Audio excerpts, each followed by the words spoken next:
Live everywhere. Daily Co's Radio on netrootsradio.com presents David Waldman. Kagro in the Morning Show.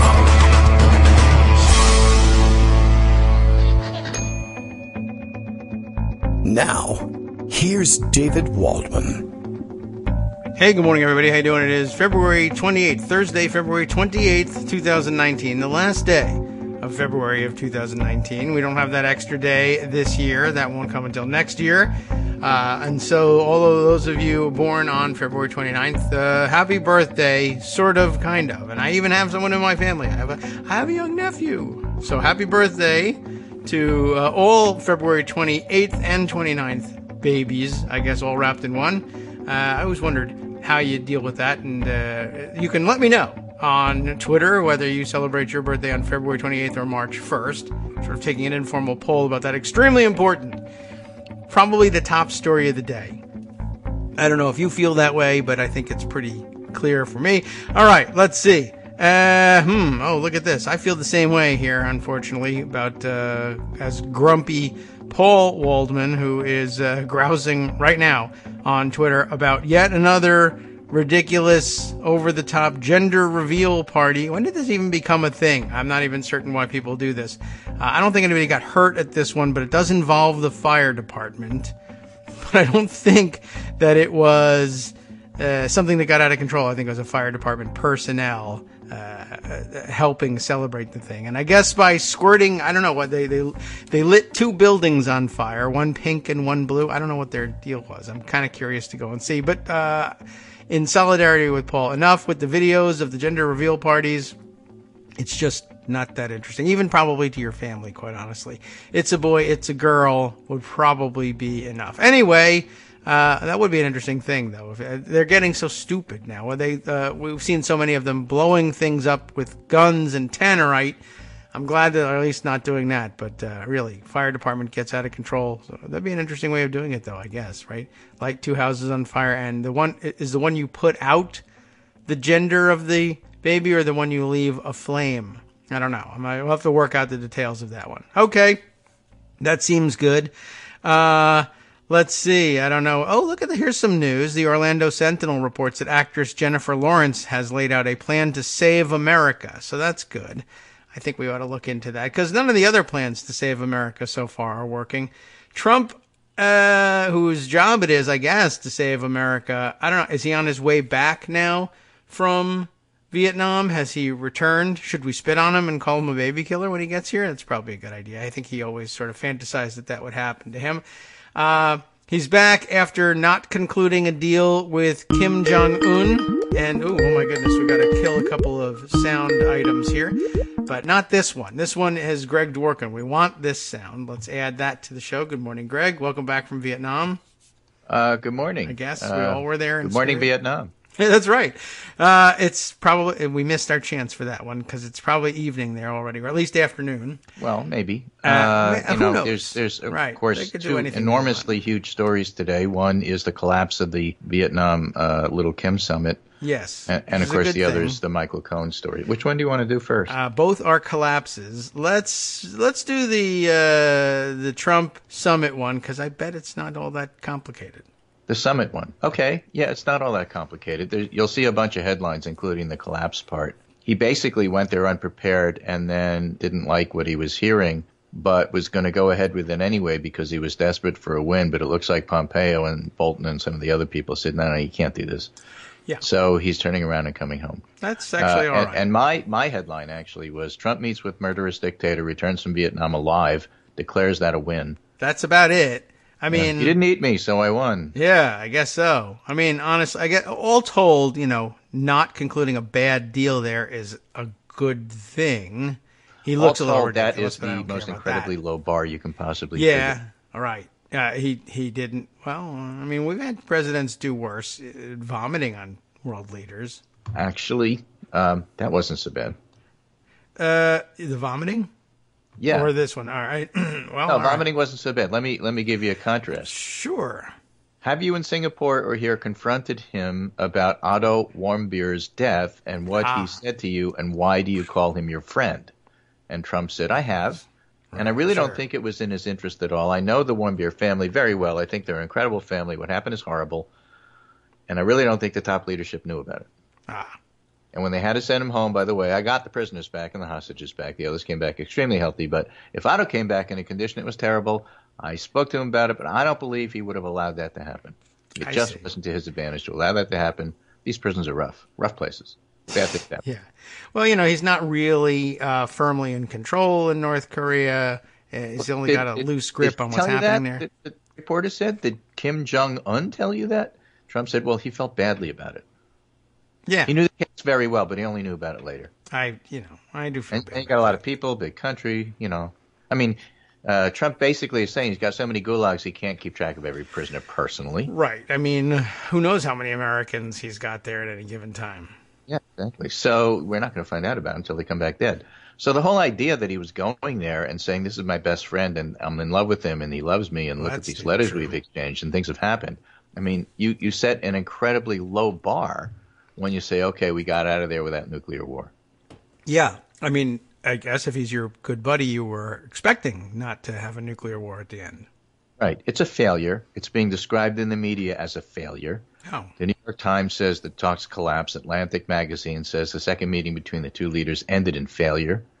The signing ceremony was scrapped. He didn't even stay for lunch. He got on the plane. Oh, my God. I think that half of it was because he didn't know what he was doing, and the other half is that he couldn't concentrate on what was going on there because he was so upset about what was going on with Michael Cohen at home. I thought that's what the Adderall was for. Why couldn't he concentrate?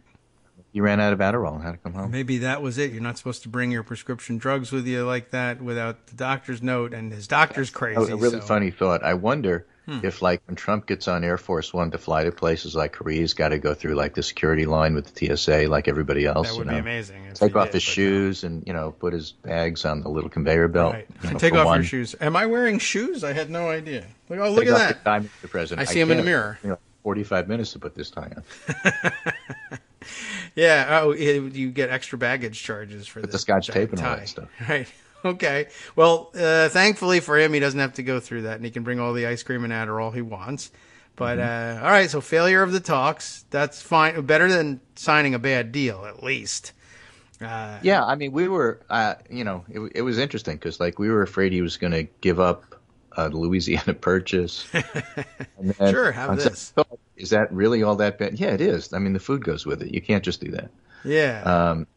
Yeah, I mean, if we can keep New Orleans and give away the rest of the state, we can consider it. But then again, there's oil, so we wouldn't do that. So, nice what is he doing? What is his end point? The whole thing there is that he wants North Korea to give up nukes and also have this huge showy summit. And North Korea doesn't want to give up nukes and have this huge showy summit. So it was pretty clear who was going to win, and it was going to be Kim. They did have the summit. Both wanted the summit, right, but he wasn't going to give up weapons. All right. Well, he got a free trip to Vietnam out of it, and I'm sure he's feeling good about that. I don't know how. Maybe the food didn't agree with him. Leaving without lunch is pretty dramatic for him. Leaving without dessert, I would point out, and many, or maybe he just had it to go. Says, this is ridiculous. I can't negotiate like this. Put the dessert in the doggy bag. I'll take it with me. Yeah. Do you have those little cardboard cartons like they have for the Chinese food? Yeah. All right. Be insulting. I think so. All right. So he was out of there. No deal made. Nothing horrible given away. And he got none of the publicity he wanted out of it. And everybody paid attention to the other things. We didn't necessarily get away, though, without a nuclear war. India and Pakistan may have one. It's just not our nuclear war. Yeah, so it doesn't matter. It doesn't count. Can't pay attention to that. The president is having nom-noms with Kim Jong-un. Call later, please.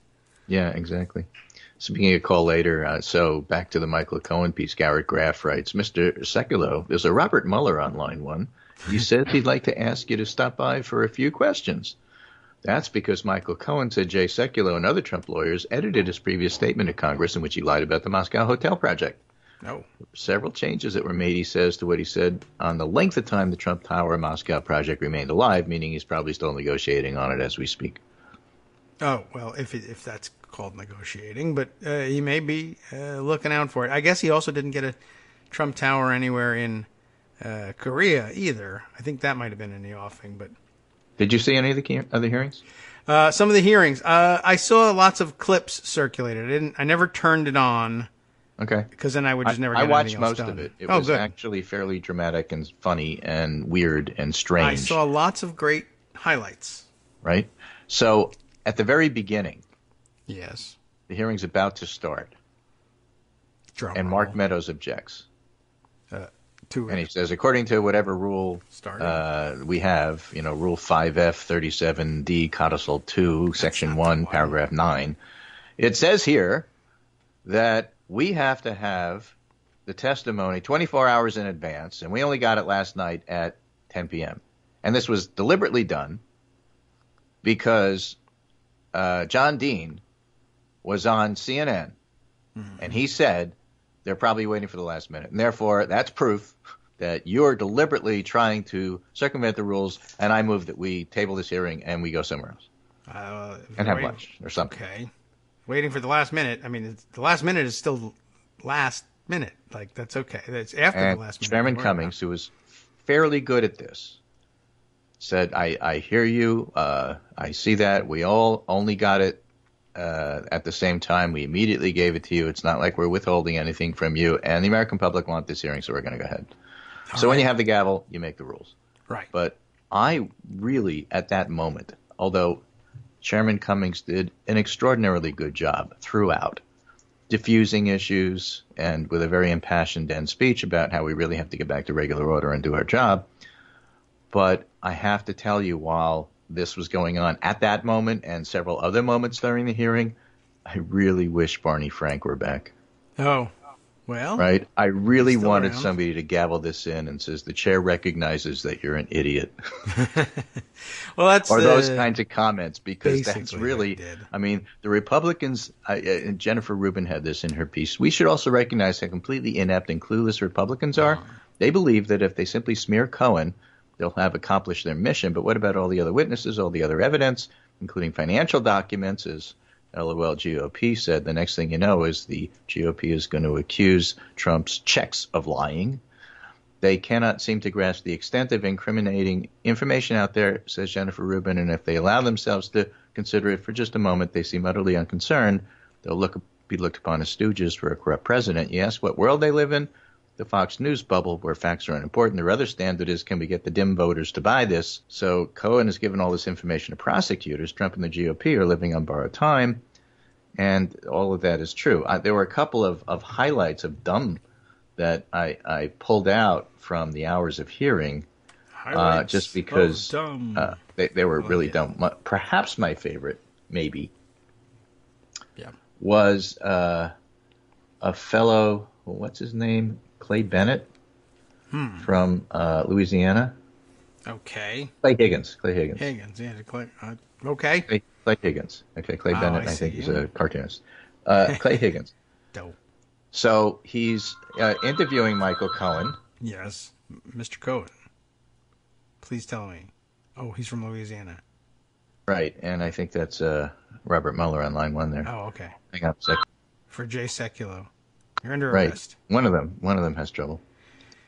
All right. Okay, so Cage. Anyway, so Clay. Cage and John here. He says to Michael Cohen, so you're trying to sidestep me here. Mm-hmm. You said you had all sorts of evidence and they were in boxes. Where are these boxes? Okay. And Michael Cohen looks at him and says, they're in storage. Mm-hmm. And Higgins goes on to say, well, but wait a minute. You said you had all this evidence. Why don't we have it? Why didn't you send those boxes to Congress? Why haven't you given those boxes to a third? Where do those boxes come from? And Cohen said, well, they were in my law office, and when the FBI came and raided my office, they put everything in boxes, seized them, went over them, and then returned them to me. And Higgins said, yes, but why don't proper authorities have these boxes? Why didn't you return them to Congress? Why didn't you give them to us? I demand that we immediately impound those boxes and no further hearings until we have a chance to go through all these boxes. And Cohen is saying, well, the FBI, authority, proper management, they have them. They've been through them. Yeah, I demand you give them to us because we need to go through them. And these hearings have to be postponed until we have a chance to go through all the. And how dare you, So there was a lot of that from the Republican side. Okay. I mean, you could try that. I mean, the committee could subpoena them. I don't know whether they would win and get it. But, I mean, you don't just say, I want the box. Because what happens, don't forget, they're in the minority. So what happens is every time they would say something, Mr. Chair, I move for unanimous consent that we say, Chairman Cummings would say, thank you very much, next. And so, no, you can't because you're in the minority and you can't. Well, that's the reality of it. Anything. I mean, even if you wanted to get the boxes and you're a member of Congress, you would ask to subpoena them. If you're a member of the majority in Congress, you might win the vote and get it. If you're a member of the minority, you might win the vote, but you probably won't. But I mean, you don't just sit there and say, I don't have a box. Right. Give me a box. Fact, going back to that original Mark Meadows objection that they didn't have all of the information 24 hours before the committee met because they only got it last night at 10 o'clock. Yes, that is annoying. Cummings took a vote. They lost. Yeah. That pretty much set the tone for the entire rest of the day. You want to bring stuff up? We'll have a vote. You'll lose. Yeah.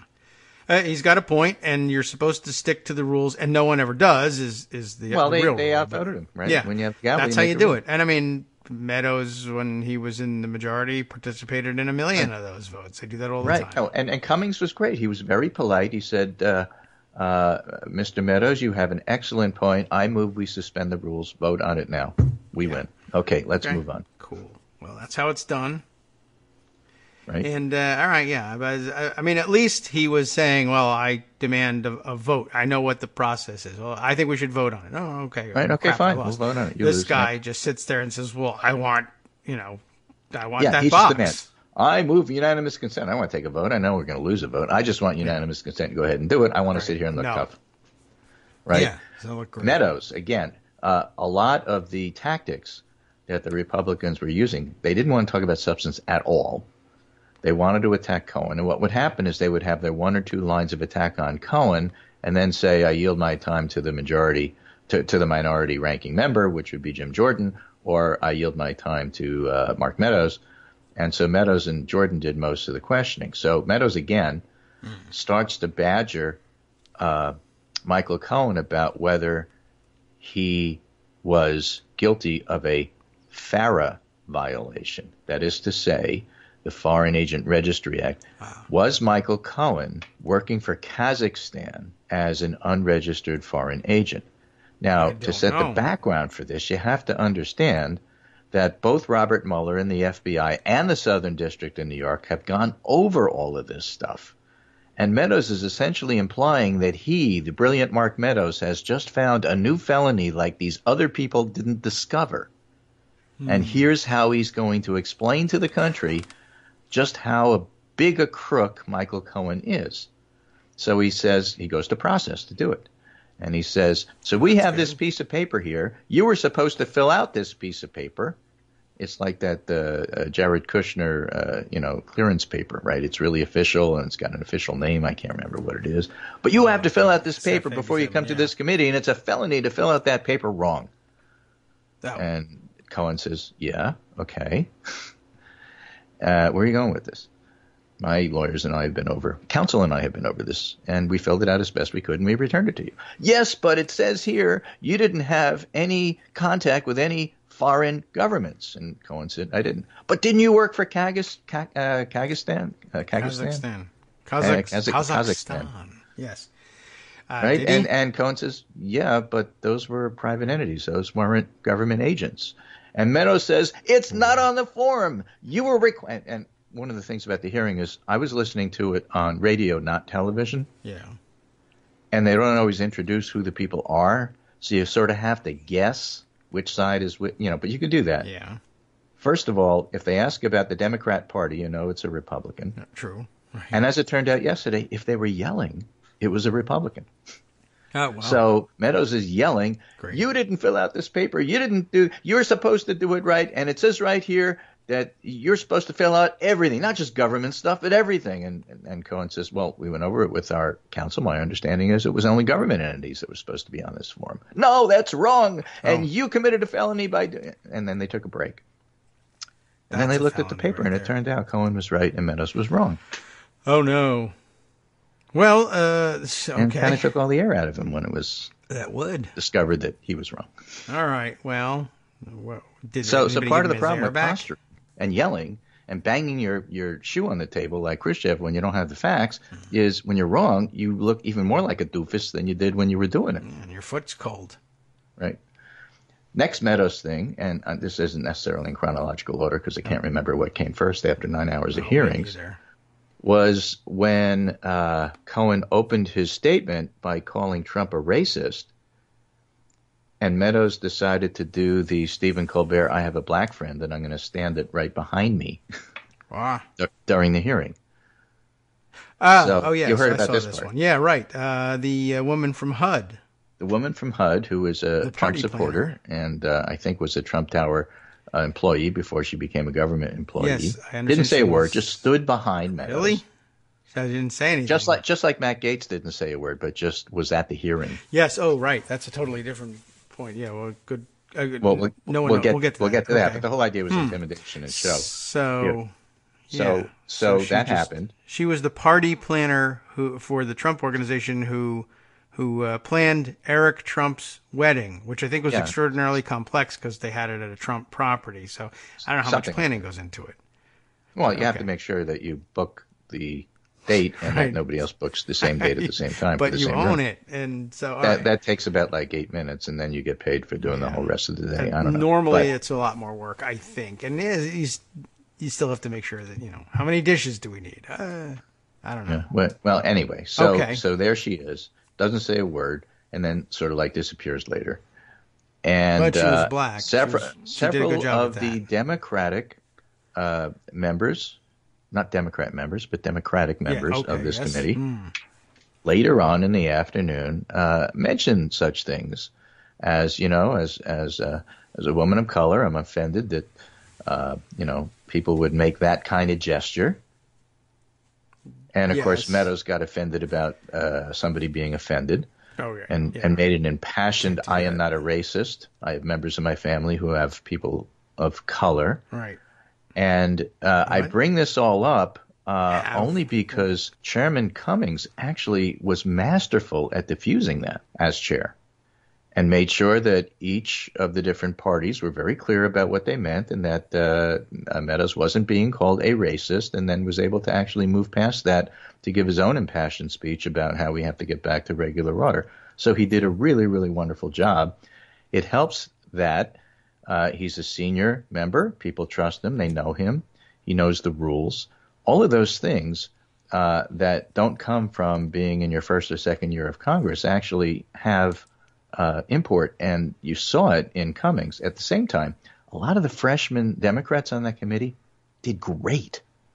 One of the best questioners of the entire day was Alexandria Ocasio-Cortez, who asked Cohen about stuff about real estate that had to do with whether or not the questions that Michael Cohen brought up might be clarified if we had Trump's taxes, and what other witnesses would know about those sorts of things. And he fingered Alan Weisselberg, the CFO of the Trump organization.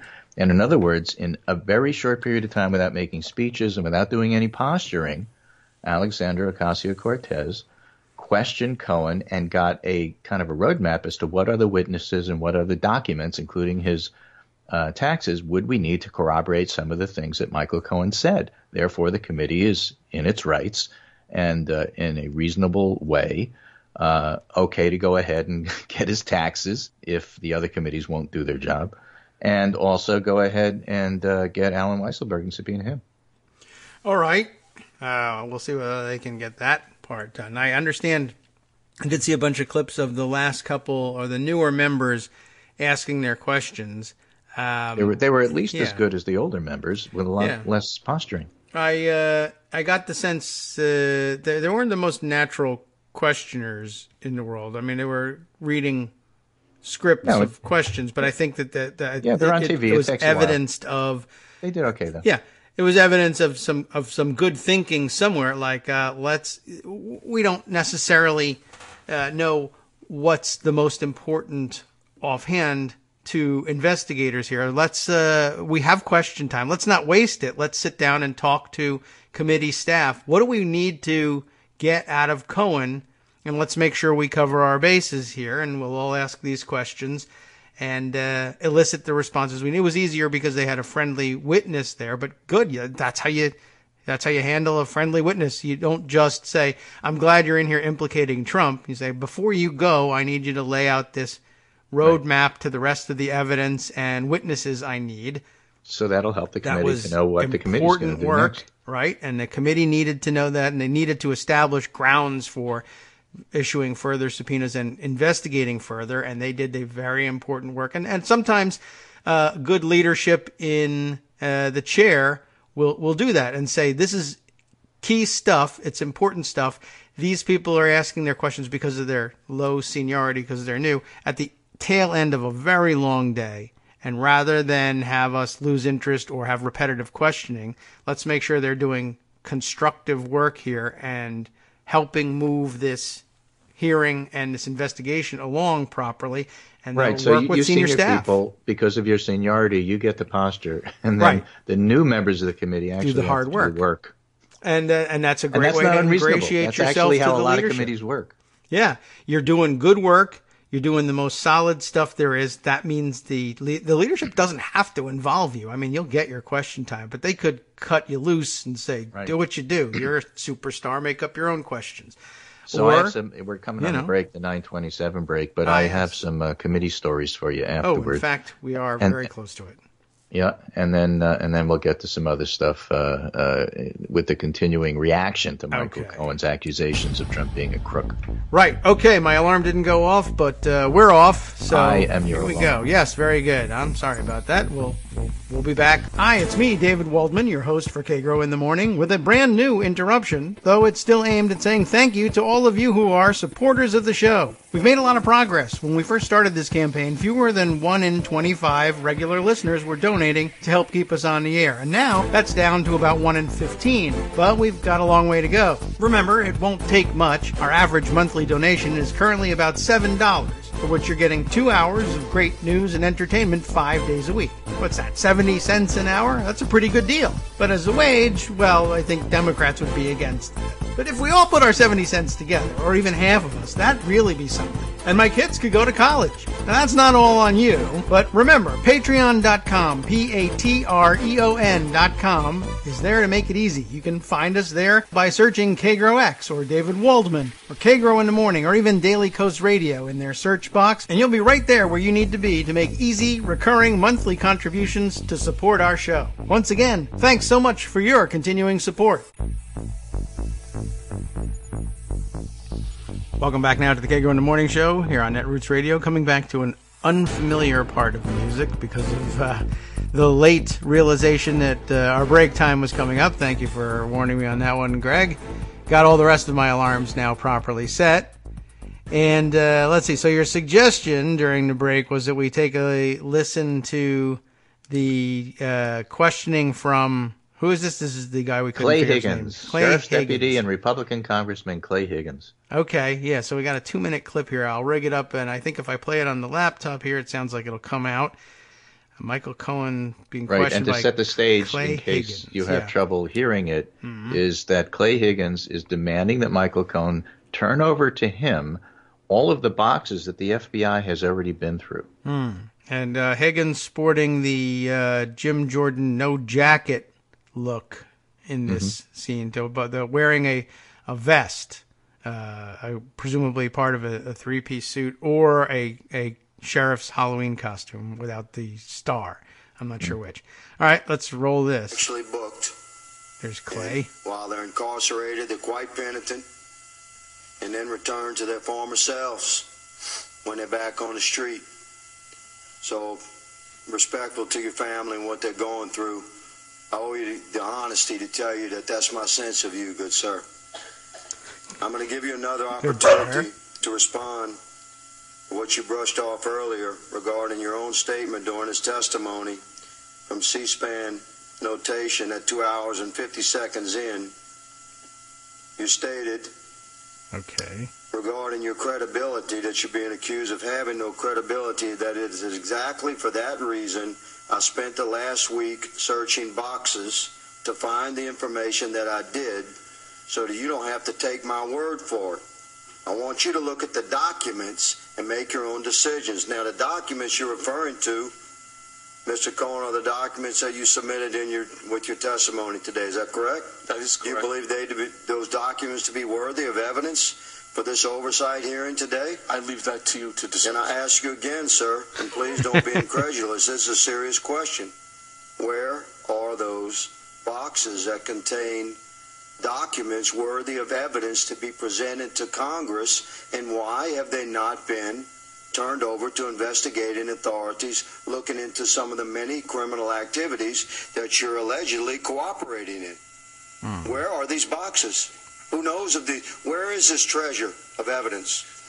The boxes that I'm referring to were boxes that were in my law office when the FBI entered and seized documents. Mr. Chairman, I would hope that the investigating authorities have noted what the gentleman had just stated, and that actions be taken for those boxes to be seized and reviewed based upon proper warrants. What? So he has asked. So the FBI. I didn't ask about the FBI. Where I'm are talking the about boxes? proper agents. Right. Where are the boxes? And he told them where the boxes were originally. What they were. Then how they had got been there, seized. Who's been through it? Yeah. And he said, no, that's not good enough. I want proper law enforcement to seize those boxes and get them to me right away. All right. Well, I mean, not only is that, it's just doubly foolish, but it's interesting to hear him waste his time with it. And I mean, even if you don't trust the FBI. And then he went on to demand the committee do this. And well, see, now that's a Cummings thing to do. Right. I mean, he'll lose, but that's a thing you could do. You say, I demand we get these boxes. I move that we subpoena them. Well, you're going to lose that that's vote. What happened. But see, that's again, the point there is Republicans are really having a hard time dealing with the fact that they're now in the minority. And tricks that they used a year ago don't work now. I guess that's right. And so if anything, the American public witnessed yesterday the wisdom of their choice in 2018 to put a Democratic Congress there, a Democratic House, because that made all the difference between this hearing existing at all and going through the garbage that the Republicans were doing. Not one of them mentioned Donald Trump. Not one of them asked any questions about what about the criminality that you suggested. It was entirely let's dump on Michael Cohen and nothing else. Yeah. And the only reason it didn't work lots of notes is because they're in the minority. And the only reason they're in the minority is because of that November election. So congratulations, all of you listeners out there. You made this happen. Yes, that's right. And you the outcome of the hearing is completely different. Cohen's testified to Congress before, and it wasn't really all that interesting because at that point he was covering for Trump and lying and being questioned by a majority that was happy to have that happen. Right. So again, Jennifer Rubin writing on this. As Democrats allege, when the House Oversight Committee was in Republican hands, there was essentially no effort to investigate possible illegality. To the contrary, they decided to go after the FBI and Justice Department. This is the most shameful chapter in the party's history and reminds us that the most consequential action in the Trump presidency was the voters' decision to turn the House over to Democrats. We would still have no idea about any of these matters had that not happened. Yeah. And as for the substance of Cohen's testimony, we got plenty of juicy nuggets. Cohen briefed Trump and his children 10 times about the Moscow deal during the campaign. Yes, his children were complicit in the hoax that Trump had no business with Russia. Cohen understood Trump's tweets in advance of his testimony to be threats. And Cohen mentioned, when asked about that, he said, it's under investigation. I can't talk about it. So that's been referred. Trump had other catch and kill stories in addition to the ones we know about, extending back before 2007 when Cohen went back to work for him. The hush money payments were discussed in the context of the campaign and included Trump Organization CFO Alan Weisselberg, who together with Cohen worked out the details after speaking with Trump. Weisselberg signed one of the checks to Stormy Daniels, to Michael Cohen to reimburse Stormy Daniels, that is. Trump knew about the WikiLeaks documents in advance, and Cohen believes prosecutors have corroborating evidence of Trump's discussions with Roger Stone. That was perhaps the weakest of the accusations because he didn't have any documentation of that. But that's out there. He said it, and he's standing by what he said.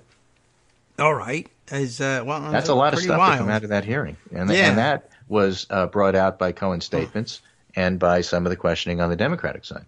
It was, that was pretty wild. I'm still stuck on Higgins. I just wanted to look up when did he arrive on the scene, and I guess he won first time in 2016. So he was there during the last round of questions for Cohen in front of the oversight. I don't know if he was necessarily on the oversight committee, but probably.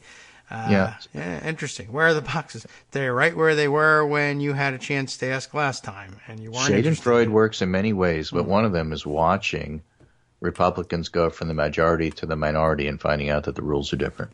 Yes, for the first time. It's always interesting watching people who just think that Congress is awesome and people answer your questions and you get subpoenas all the time because you're a member of Congress and a very distinguished member of society, and people snap to for you. And it's not that. It's that you're a member of the majority and you can exercise real power.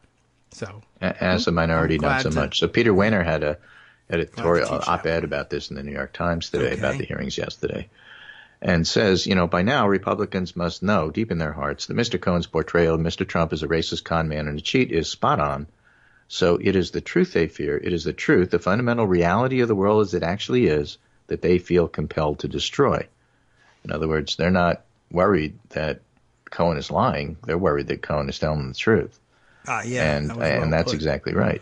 I think Jamie Raskin made a great point, or a similar point, similarly phrased. But that the Republicans who are angry here today aren't angry that you're telling the truth, or you've stopped lying. They're not worried that you're lying about the president. It's that you've stopped lying for the president. Right. And Wehner goes on to say Republicans are dedicated to annihilating truth in order to defend Trump, which means defending their own power. And they will go after anyone from Mr. Cohen to Robert Mueller who is a threat to them. So that's to be acknowledged. Okay. I will acknowledge that. So right now, that's pretty much what happened yesterday. Interestingly, after all this happens, Reuters, right, AP and Reuters, the staid, bland people, AP did a whole list of all the ways that Trump has screwed up and might be colluding with the Russians the other day. And today, Reuters top news tweets, impeachment decoded. Investigations involving President Trump by Special Counsel Mueller and U.S. lawmakers have raised the possibility that Congress could seek to remove him from office. And just like Schoolhouse Rock, they just go through the steps of what impeachment would mean. Oh, all right. Which is good, because the American public needs to know this stuff. You introduce an impeachment resolution, then you investigate, then there's a House vote, then there's a trial in the Senate, then there's a Senate vote, and then there's removal. Yeah. That's how it works. It's a 6-part process, so you might as well learn it now. Yeah, that's surprising sometimes when you realize that there are a lot of people who really don't know it. And, it doesn't happen a lot, but it's happened in recent memory, but no one remembers it because it didn't result in removal. I don't know, but a good reminder, and it's good to have it laid out there in purely anodyne fashion like that. And this is the rules. And people will say, oh, then it's a real thing. Right. Oh, it's happening now. I see. Okay. Let's see. This is from the Washington Post by Michael Tesler. No, Mark Meadows, having a black friend doesn't mean you're not racist. The majority of people who hold racist beliefs say they have an African-American friend. The reason I wanted to highlight that is because it's one of the areas where Chairman Cummings was very, very good in diffusing some of the arguments going on. Ayanna Pressley made the point that having a black friend doesn't absolve you of committing racist acts. And Rashida Tlaib, I think, is the one who went the furthest in condemning Meadows, this article says, saying just because someone is a person of color, a black person working for them, doesn't mean they aren't racist.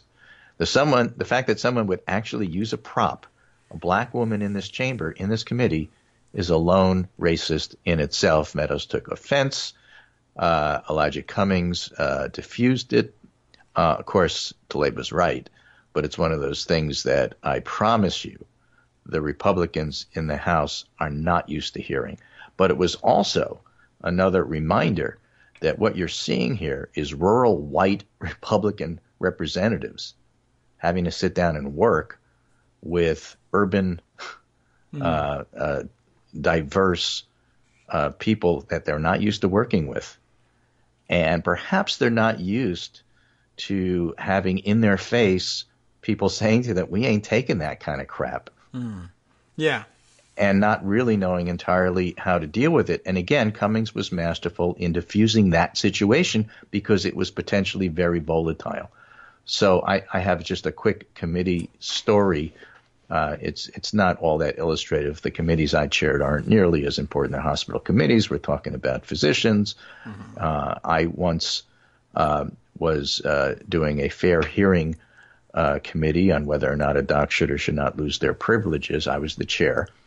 And the only reason I'm telling this story, I'm not going to tell you about anything that happened at that meeting, except that when you're chairing a committee, typically what happens is it goes along just the way you've planned. It's bland, and you do X, you do Y. You get some staff to help you with some of the more interesting details, and then it's over. However, a lot of times when you're doing something like that, something will come up in the committee you didn't plan, that you didn't anticipate. You couldn't.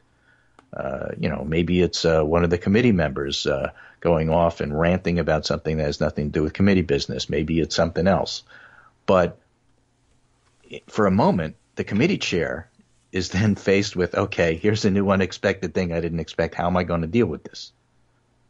Yeah. Now, if you ever watched Jeff Sessions when he was doing Senate committees, not necessarily as chair, but he would often sit there and read from a script in a monotone. Yes. And so, like, everything is scripted. And then what happens when you go off script? And it can be, I'm telling you from personal experience, and I'm sure you have seen it yourself many, many times, when you were there. When you go off script like that, you don't know what's going to happen, and how you react is actually, a little bit of a test. And I'm saying that Chairman Cummings several times during that meeting, whether it was the Mark Meadows rant about you don't have 24 hours worth of notice, or whether it is Mark Meadows taking exception to the fact that he was called out on his prop of bringing in a black person to claim that none of this is racism. When that happens, the chair has to react in a way that mixes, a little flexibility, being able to think on your feet, and knowing the rules, because I promise you, in that setting, that is the moment where the chair can make things a whole lot worse by doing it wrong. Yeah, definitely true. And Cummings did everything right and made it go away and made it a non-issue. And so, he really needs to get a lot of credit for that. All right, I'll give him a larger portion. Okay, good. I think it was a well-orchestrated hearing that certainly could easily have turned into a circus. And had Republicans, had competent folks on their side, they might have been able to overcome that. Republicans had their way, they would have turned it into a circus. Oh, they definitely tried. And they might have been able to succeed against somebody who was less organized and less experienced, although they didn't do a very good job. I mean, one of the problems was that all of their antics were diffused by the witness in many cases, which is really bad. I mean, in terms of trying to Cohen wasn't in a position to diffuse I have my black friend with me standing behind me. Oh, she's black. I can see that. Or I have Matt Gaetz, who, by the way, is now under investigation by the Florida bar. Right, a lot of bars. And there's low bars, Florida bars, which is also kind of a low bar. Yeah, and the funny part was, like, when Gaetz did this and he put his horrible tweet about trying to intimidate Michael Cohen, everybody was saying, well, it's the Florida Panhandle. He'll get away with it. His voters like it. There'll be no consequences. Well, guess what? Yeah. There are consequences. Yeah, I'm not certain whether he... Yeah, well, I don't know where the Florida bar goes with it. They might. I don't know where Nancy Pelosi goes with ethics, but the point is you can't do these things and not get called on it. No. And if you know you're going to get called on it, it makes you hesitate the next time. Yeah. Well, I hope so. I hope it may be that Matt Gaetz has moved on to the different phase of his career where he no longer cares about his law license, and that's entirely possible. But good, you're not using it anyway. So Michael Cohen also has gone on to the phase where he doesn't care about his law license. That's true too. So they were both he's going feeling to prison, pretty and loose. secondly, he's been disbarred. So yeah. Things do have consequences. It will be, and good that cannot to be see lost that on happen. Gaetz as he watches this whole thing. And it must not have been because, as you mentioned earlier, he was in the hearing room, and that is important because he's not on that committee. And we did talk a little bit yesterday about, can you do that? Can you be there? Can you ask questions? I have seen sometimes other members from who aren't on the committee get special permission, but of course you'd have to arrange that from the chair, and he's not going to get that in this situation. So he really had no role there, but people were noting he was there and whispering in the ears of members who do have a right to ask questions, as though he had been sent on a mission to help prompt tougher, harder, more pointed, more dangerous questions to Cohen. And if those were, if they followed his advice, he just didn't have any good stuff, I guess. And for the threatening nature of what he was bragging on the day before, or making it look like he had this terrible, destructive evidence, it didn't come up. And instead, he apologized for even bringing it up. I'm curious whether he had something and the rest of the committee members said that's just either too crazy or not solid enough, or that doesn't do anything for us, or whether he was just making it up. He promised to bring up evidence about Cohen's girlfriend. Yeah, and I mean, how come nobody did that? I'm just curious. Yeah. So that's really all I have to say about the Cohen hearing yesterday. It was interesting, and I love hearings. I love televised hearings. I wish more of them would be televised, and I totally understand how you can get addicted to C-SPAN and watch this stuff. Yeah. Now, to change subject, now for something completely different, but not completely different, Matt Ford, who writes currently for the New Republic, has written for The Atlantic in the past, has a tweet that caught my eye this morning and says, "It's weirdly refreshing when somebody like Governor Paul LePage drops the pretense." And this is a piece from Talking Points memo. I'll just read it to you. Former Governor Paul LePage tore apart a bill currently in the Maine state legislature that proposes essentially eliminating the Electoral College in favor of the popular vote because it would only be minorities that elect the president. According to a Thursday Maine Beacon report, LePage told local radio station WVOM that the legislation would render him and other whites a forgotten people. Actually, what would happen is if they do what they say they're going to do, is white people will not have anything to say. It's only going to be the minorities that would elect. It would be like California, Texas, and Florida. Yeah, and Texas is a problem. And so it's weirdly refreshing, as Matt Ford says, when somebody like LePage drops the pretense. Yeah, well, he does it with fair frequency. Remember him saying that the real problem in Maine was Shifty and his friends who were driving up to Maine because there are no black people there. So they were importing their criminals and trying to make sure they were black or something. I don't remember what his point was exactly, but right. Yeah, he drops that pretense quite often, and now at least he drops it when it doesn't matter and he can't do anything. Right. So since we're all doing this, Big Wall section on Twitter gives another alternative headline to the Trump summit, which is Trump shot down in Vietnam, cooperation yields early release. And perfect. Okay, yeah. It's a lot of people commenting on, of course, it was just open season for jokes about Trump going to Vietnam, and why not? I'll give you a non-joke. Oh? Texas is a swing state. Y'all. That's all right. That's Biden, Sanders, O'Rourke tie Trump in Texas, Quinnipiac University poll finds. Cornyn and O'Rourke are in a dead heat in 2020 Senate matchup. O'Rourke says he's not running for Senate. But if he declares the presidency and doesn't go anywhere, he will have time to still do Senate. So that's the Q poll. The Democratic candidates who don't do as well against Trump are the women. Oh. Kamala Harris, Elizabeth Warren, and Julian Castro as well. Trump beats them by about 5-6 points. But everybody else, meaning Biden, Sanders, O'Rourke, basically ties. Okay. Trump wins by a point. So I would just point out respectfully for those of you who are skeptical of my thesis that Trump is not going to be reelected, is that if Trump is fighting for Texas, he's in deep weeds. Yeah, I guess so. My goodness. Okay. Well, interesting polling. You'll have to share that. I did see that fly by somewhere, but if you've got it handy and grabbed it, I will. Oh, it's in your roundup. It's right under the Reuters impeachment one. Oh, okay. All right. Excellent. You can find it because there's a little fellow wearing a Texas hat, and it says, "We're a swing state, y'all." It's a tweet from Erica Grider. Okay. I'm looking for the hat. All right. I'll pick it up. I'll make sure everybody gets a chance to look at that there. I see the it's an emoji smiley with the hat. I was looking for a picture of somebody wearing a hat. And No, it's a little emoji there. Through. Hello. Okay. You got it though, but there's the poll. Mm-hmm. Okay. Very good. All right. So that's my roundup for today. Excellent. Got any questions? What time is it? I don't know. You're overruled. Even in the minority, I can't find this out. Okay. No, I don't. You know what? I have to tell you, after years and years of talking with you, process is interesting. I think it is. Committee meetings. It's an important part, and you see, I don't know if it was really illustrated in yesterday's hearings because I didn't watch them, and it doesn't tend to make the highlight reel.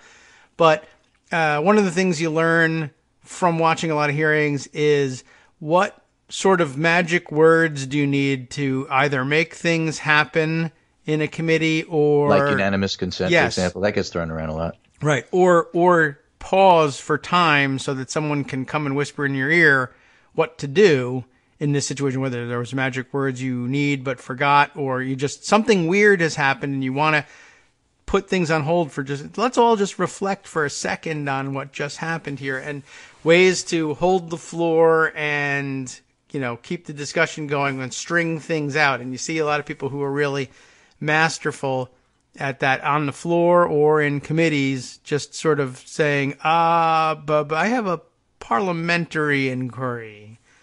That, things that the chair has to kind of entertain once it makes it on point of microphone. order is a popular one too. Okay, state your point of order. State your point of order. Yeah, that's where the problem usually arises. Right. That's where Barney Frank was like masterful. That's not a point of order, that's a speech. Next. Yeah, right. And he would just blow past it. Humma. No, that's not. Yeah. The chair recognizes you're an idiot. Next. So when things get out of hand, you got to have people who can really think on their feet and use the rules just to keep the door open for a second so you can gather your thoughts and figure out what to do.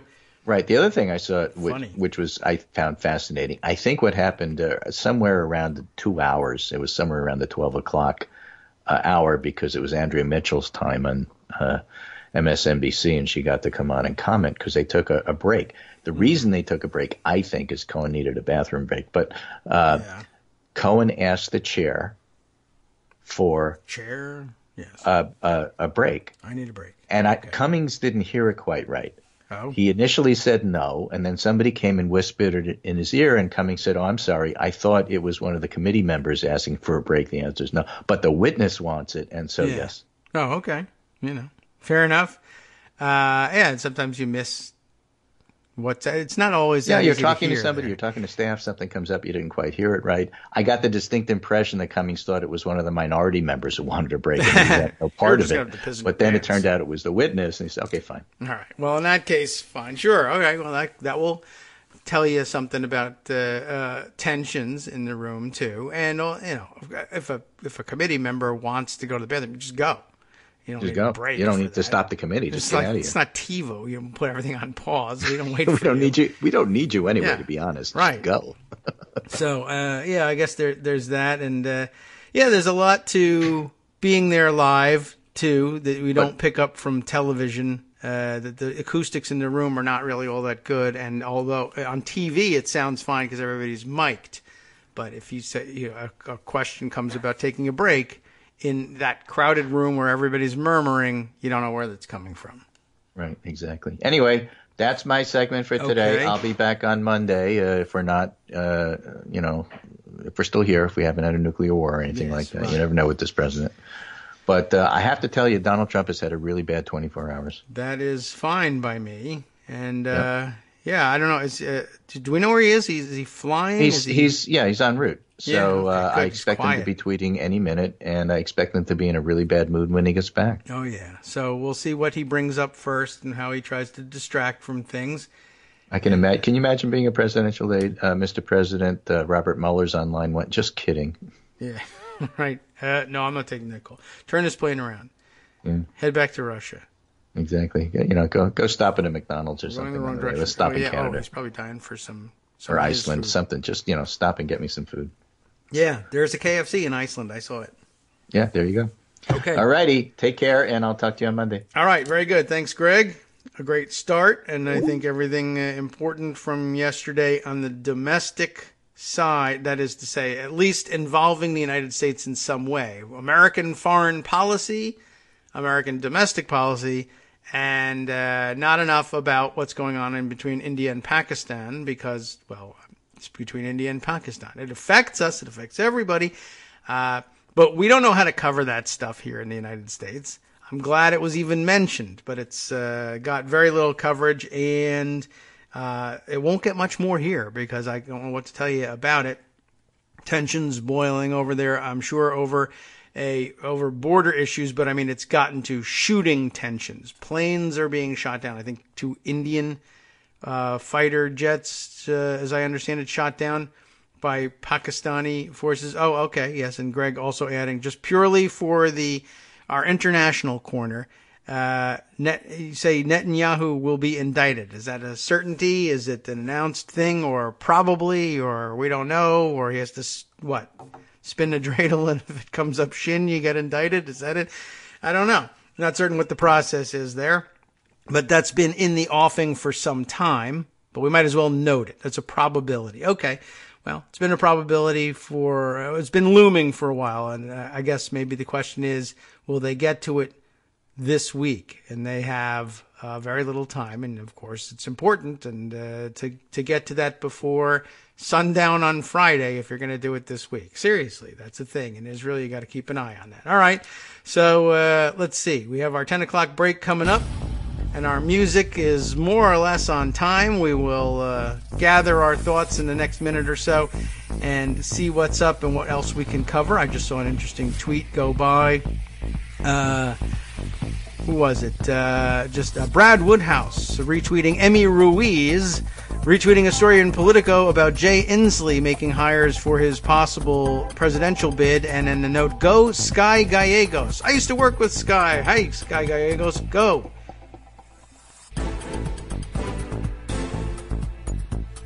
Welcome back now to the Kagro in the Morning Show here on Netroots Radio. Yeah, I'm going to check this tweet out here about Sky Gallegos. I worked with her back in the ancient days. I just was tweeting it out like 1902, but I guess it would have been 1991? 1991, 1992, pretty much, I think, basically. So that's more or less a million years ago at this point, and we worked together at a little hole-in-the-wall consulting company. We were working as fundraisers back in the day, and she's since gone on to work in the Clinton campaign, and I think also had a big role in putting together the 2008 Democratic National Convention in Denver, as I recall. And so big things. Now, I guess, next up, Governor Inslee's political team. Politico reporting this one. Washington Governor Inslee bolsters political team with an eye on 2020. The climate-focused Democrat, how do you like that, has hired advisors who once worked for billionaire Tom Steyer's environmental super PAC, among other things. Let's see who else they are talking about. But yeah, among Inslee's new hires is Sky Gallegos, who had senior roles on Bill Clinton's re-election campaign in 1996 and also worked for Al Gore. Former Senator John Edwards, that's not a fun one on your record, and former Senator and Secretary of State John Kerry. More recently, she served as a political advisor for Steyer's Next Gen America group for the past 5 years. So very interesting. And I just happened to see, I didn't see that article, and I wouldn't have otherwise seen it, but I did see someone tweeting, go Sky Gallegos. So I'm going to cheer for Sky on that one too. It's been a very long time. Anyway, let's see. What else have we got here to bring up? I feel like there was something else we wanted to say about the committee hearings yesterday, but I can't remember exactly what it was. However, let's see. Look at this. Greg has sent us something here. President Trump called Matt Gaetz last night from Hanoi, oh boy, to talk the Cohen testimony and the threats since rescinded that Gaetz made about Cohen. And he says, I was happy to do it for you. You just keep killing it, Gaetz was heard telling him. Gaetz told me, that being Edward Isaac DeVere, who sent this tweet, told me he doesn't discuss calls with POTUS. He just blabs about them, I guess, or blurts it all out in public and lets people overhear it, and then says, I'm not going to tell you about that. Okay. Well, very interesting at that. We've got that much. Let's see. Karen D, Car SF, as we find her on Twitter, saying, I might be alone on this, and you all can let me know whether that's the case, although I suspect a lot of you do feel this way. I might be alone on this, but I find the discussion about how leadership boosts freshman committee members by allowing them to ask juicy questions pretty interesting. Good. I'm glad you do. I think it's speculative at this point. I haven't read anything confirming, and I tend to doubt that you're going to see it laid out as such. But that kind of struck me. I watched clips from Alexandria Ocasio-Cortez's clip, and I watched a few others. Who else spoke towards the end? Was it Katie Hill? Is that her name? Do I have that correct?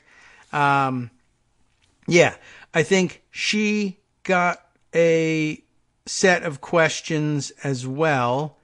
And I guess the last couple of members, I mean, you know that they go in order of seniority with the committee in both where they sit. It's very formalized in these committees, where they sit and when they get to do their questioning. It's all in order of seniority. And so the newly elected members will be the last ones. And I thought, I noticed a similarity. And I don't think I saw video of Rashida Tlaib, but I saw a readout of some of her questions. But it was more important to see them in video for these purposes.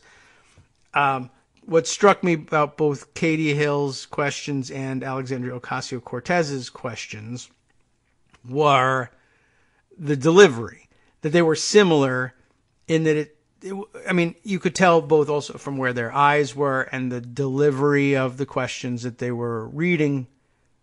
I don't want to say from a script because that's like dismissive, like they didn't know what they were doing. That's not what I mean. But it was written, and all members work this way. There are very, very few members of Congress who are, experienced litigators sometimes, who will ad lib from the script. Or there are more experienced members who are actually just, used to doing this stuff on camera and have and care to do this. And a lot of members don't care to do this. Care to present as though they're formulating the questions as they speak, as opposed to reading them. There is nothing in the world wrong with reading your questions. Preparing a question that's important ahead of time and writing it down so that you don't flub it and you don't forget anything is totally legitimate. There's nothing wrong with it. And it doesn't matter in the end how you deliver it either. But, if you're just looking for some kind of nuance to make the hearing more interesting, it became pretty obvious. And it was also a very weird situation in that you had such a friendly witness who was willing to give information that's incriminating both about someone else and about, that involves himself as well. So ordinarily, it's a very extraordinary situation to have such pointed questions that will elicit such surprising information and simply have it answered matter of fact. So it's not necessarily the case, for instance, that it is because everything was written and they were reading the questions as written that they also responded to the answers in ways that seemed a little funny and surprising too. Like basically, Mr. Cohen, on January, blah, blah, blah, whatever, 2018, the Washington Post reported that, and the reporting says that you advised Donald Trump to murder 15 babies. This was not a real example. And is that report accurate? And then Mr. Cohen would say, yes. And then the representative doing the questioning would say, okay, on February 25th, 1975, the New York Times reported, but they just sort of move on, and there was this weird, like, okay. And that's not scripted. They don't say okay. It's just sort of, what do you say to somebody who just says, I murdered 15 babies? Yes, I did. That is an accurate report. Okay, I have another question. And you just sort of move on to that. And I saw that in the questions of a number of members. And it's funny just watching that. But what it made me think about was, and also a lot of comments, that the questioning from the last couple of members and the newly elected members in particular. Let me go to the Committee on Government Oversight is the one we just sort of, so I can have the names of all the members in front of me and make sure that I get them all correctly named, because as I said, I would know this better if I had watched the hearing straight through instead of in bits and pieces from, let's see, here we are. Let me get to the members here. Rather than bits and pieces from highlight clips. But let's see. So the three last Democrats, I think, to appear would have been Alexandria Ocasio-Cortez, Ayanna Pressley, and Rashida Tlaib. That's correct. And then let's see. 1, 2, 3. Where was why I don't see? There's Katie Hill. How come she's up there? Is she not new? I thought that she was. How did she get up there with ahead of so many others here, at least in the listing here? She seems to have been awarded considerably more seniority, although maybe some of these other members are new to the committee, but that seems awfully odd. Anyway, she wasn't, I guess, among the last to go. That's an interesting listing. I wonder what's behind that. Oh, and what a horrible picture of Virginia Fox. I'm going to just ask that Ms. Fox's office think about submitting a different portrait. Yeah. Anyway, but there were a couple of comments that the last three members appeared to ask very well coordinated questions. And I think that that's largely true. They certainly were well constructed. But I'm guessing that, and it may be the case, there clearly was some sort of coordination. The question is, was it among the three of them, or were they, the three of them and perhaps some of the other newer members, consulted with by the chair or the committee staff? My guess is that because Chairman Cummings was running a tight ship and clearly was cognizant of what the hearings meant and what they could produce and what was needed out of them, I think he had as part of his strategy, look, the newest members, including they include Alexandria Ocasio-Cortez and Rashida Tlaib, who've been in the headlines a lot. And there's been a lot of attention for Ayanna Pressley also, but not necessarily at the same level, but, which is in many ways is a good thing, I'm sure. Not everybody would do quite as well under such intense scrutiny as the others have done.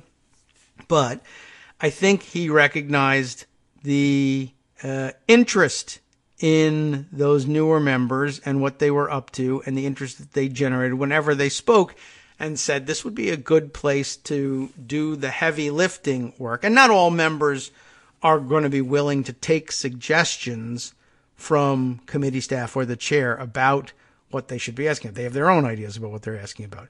But by the time you have had questions from, how many have we got here? The chairman plus 1, 2, 3, 4, 5, 6, 7, 8, 9, 10, 11, 12, 13, 14, 15, 16, 17, 18, 19, 20. Literally 20 Democrats and presumably a similar number of Republicans, because they alternate as between Democrats and Republicans. And then you get to ask your questions. And you're brand new to Congress. And the Trump investigation isn't necessarily top of the list for any of the newest members. Certainly not. I mean, some of them were elected on Trump opposition. And Ocasio-Cortez, Presley, and Tlaib certainly are outspoken on Trump, but they weren't all, that wasn't the top shelf issue for all of them. Tlaib perhaps more so than others, arguably, at least post-election, since she got in the news for saying that she thought he ought to be impeached, in different words. But it's good use of your personnel to say, to wind up after all these rounds of questions, we should have some good stuff. And even if you're into the idea of the hearing, by the time 20 Democrats and 20 Republicans have gone, there might be no more questions that you could think of. I don't know what I'm going to ask at this point. I thought everything's been covered. So it would be wise to coordinate with committee staff who say, well, there's a bunch of information that we think needs to be developed in order for our investigation to proceed. And it would be really helpful if you particularly if you were a little unsure of what you might want to ask. We have some suggestions, and it would be really helpful to the rest of the folks on the committee and to the committee staff if you helped us develop this information. And they may very well have said, that would be awesome. I really am not sure what to ask him exactly. I mean, I know what I'm interested in. I know what my constituents are interested in. But most of it's been developed by the questioning of 20 previous Democrats. And, what else should I be asking? And so they gave her some really on-point stuff, and she did really well with it. Or I think that they gave her some on-point stuff. And again, it could be anything from, here, ask these questions, to, well, we would like to see a record developed on his taxing, his tax issues, so that we could have grounds to request the tax returns. So would you be interested in that? Yes. As a matter of fact, I have 10 great ideas about how to do that. It could be that, or it could be, hey, man, I'm a blank slate by now after 20 other questioners. I'll take what you're given, and as long as it doesn't look stupid upon review, I'll happily answer those questions. That's sort of how it read to me, especially both she and Katie Hill, who got a much earlier shot at things, were just like asking very pointed questions, getting point blank admissions of criminal culpability, and then saying, okay, next question I have is about whether or not you murdered people on Thursday. Yes, I did. Okay. I also understand you murdered people on Friday. Is that correct? Yes, it is. Okay. I can't believe it.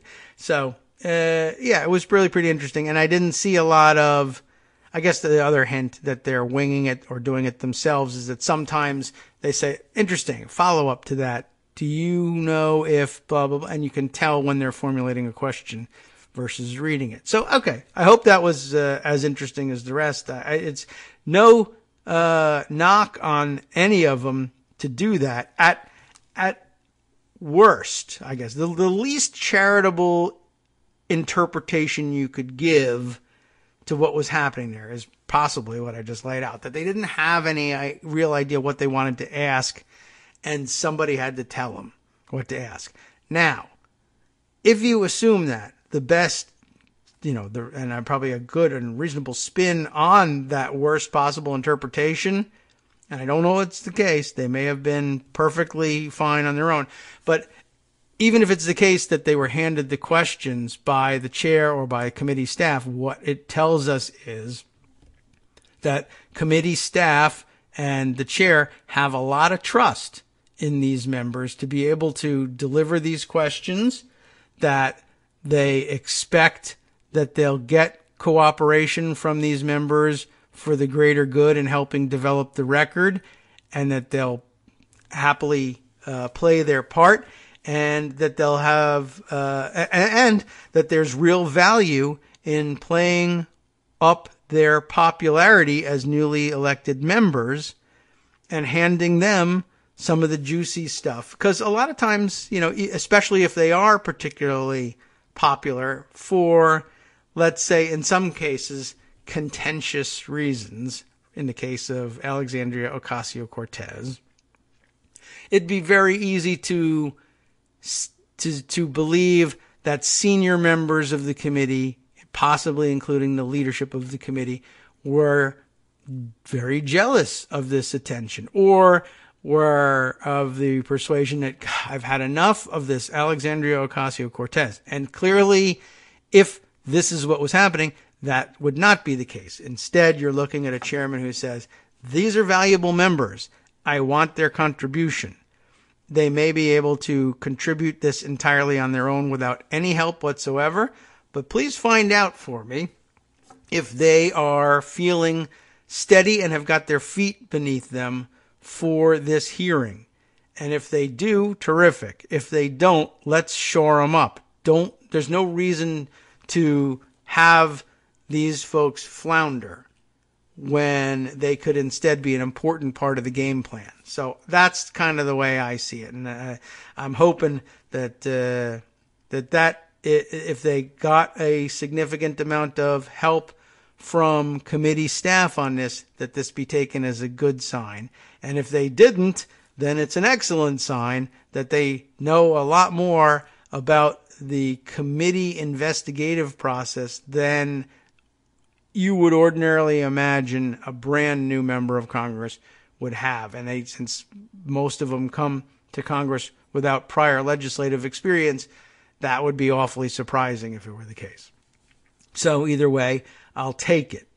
That's what I found from viewing the clips, and I thought, I don't know, no one's discussed that, and it's a little bit dangerous because it makes it sound like you think that they're somehow incapable of having put together a coherent line of questioning, and I don't think that's the case. It's just a matter of, after 20 rounds of questions, it's surprising that the information that they developed waited that long to be developed. And I think it may be, that may also be part of the thing, is that the leadership of the committee may have planned it out that way from the beginning and say, I want to save that information for late in the hearing because it's important for our game plan going forward, and it makes juicy viewing material, and I'd like to give that to some of our new stars too. So I don't know. I find it interesting to speculate on, but it's not hard evidence, and I haven't had them say that to me, that that's exactly how it worked out or anything like that. And, it may very well be that it involved a lot more give and take. Do you know what you're going to ask? I would like to help develop information that would lead us to be able to take a look at his taxes. Oh, okay. Well, that's a good idea, and we do need to do that, and let's develop some specific questions that will help us do that. Excellent idea. I was thinking that maybe, I don't know, give me another, that Debbie Wasserman Schultz would develop that information, but I'll give it to you. That can happen since it was your idea. You never know. But a lot of this stuff really does get coordinated in a good hearing. In a bad hearing, you will see the exact opposite, and you will see 20 rounds of questions about the same damn thing over and over again because 20 different members want to be on television locally being the one to ask the one and only really seriously important question that you can ask this witness. Everybody knows it, so I'm going to ask it. And, you very often see members just do the same thing over and over again. And the time is short here. They didn't have you can't afford to have repetitive questioning. Not only time short on the question of if you're going to move at all, if you're at all entertaining the idea of moving towards impeachment, time is short. But time is short with this witness because he's supposed to report to prison pretty soon. So you want to make sure you get all your questioning done and cover all your bases with what might be your one shot at the guy. Cohen is still testifying, as a matter of fact, today. Today, though, he's with the House Intelligence Committee and therefore behind closed doors. So we will have a lot less information about what happened there, or at least nothing in the way of clips to circulate on Twitter. We'll have to guess and hear from the various reports that come in later on. Oh, look at this. I have never had this happen before. I've been logged out of Pocket, perhaps for inactivity, and that's never happened before. I didn't even know that that was a function. Might be a new one of Pocket. All right, let's see.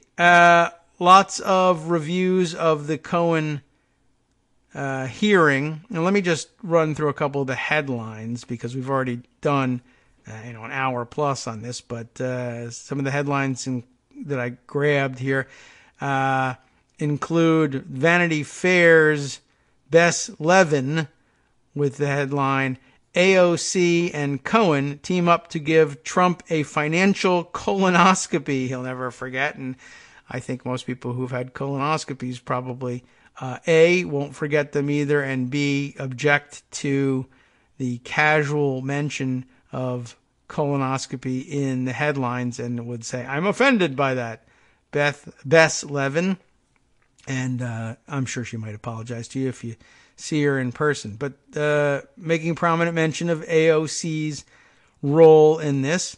And I don't think we need to go any further through the article, but just to give you a sense of what those headlines were. Let's see, other ones we have in Pocket here.